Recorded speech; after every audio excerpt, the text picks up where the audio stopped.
Kwa hiyo kama Hana aliyekuwa Hana, yeye alimwelekea Mungu kwenye kiti cha enzi, akafanya maombi mpaka kwenye umri wake anapata watoto. Umri ulienda sana, maisha alienda sana, uvumilivu. Sisi tunataka mambo ya chap chap. Kwa hiyo Mungu atusaidie sana katika ibada hii ya leo, na Mungu ametupeleka mahali ambapo tukimwomba atatujibu na atatupatia sawasawa na rehema zake. Naamini ya kwamba kila mmoja ana jambo lake hapa amekuja nalo. Ana jambo lake fulani. Hilo jambo tukimwambia yeye anasikia kabisa. Changamoto ni kwamba hatuamini nguvu za Mungu. Usiende kwa Karumanzira. Maana Karumanzira utamfuata siku moja na wewe unakuta Karumanzira mwenyewe kafa. Sasa mwambie hapa siku moja tulikuwa tunapata ile shuleni walikuwa wanakuja wale wa Mazingaombwe. Wanatengeneza pesa za Mazingaombwe. Halafu zile pesa wanachukua majani, mnachuma majani. Anasema, "Haya, njoo tutengeneze pesa." Wameweka kwenye kimfuko fulani. Anasema, "Lakini unaingia kwa kiingilio." Tulikuwa tunatoa shilingi 50. Hata tukuwaza tukatengenezewa hela. Sasa kama wanatengeneza hela, wanataka hela zetu za nini? Wanagundua kwamba za kwao ni fake, za kwetu ni original. Jamani, Bwana asifiwe.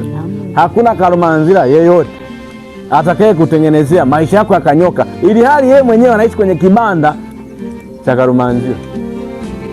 Yaani jamani, hata nyewe fikirieni, unaenda kwa mganga wa kienyeji, hana nyumba, ana maisha magumu.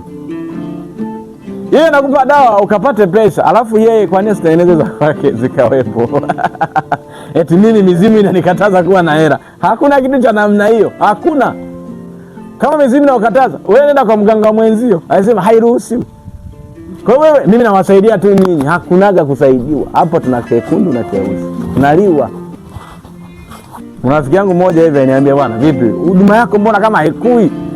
Una wataalamu tena hapa Bongo, yani unaonaje akina mwa tena unamvuta, yani unapiga kazi. Mnaonaje hapa ningekuwa nikipiga tu hivi watu mnadondoka. Hapa Mkamba ningejaza watu." Magari angekuwa hapa nauza mafuta ya upako 1,000.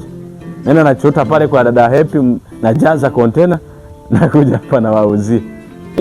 Injili ya kawaida kama inaonekana, mtumishi naye kama kapoteza. Mungu atusaidie sana. Haleluya, watumishi wa Mungu. Katikati ya hatari, katikati ya dhiki, katikati ya majanga, katikati ya kukosa matumaini, Bwana atusaidie sana.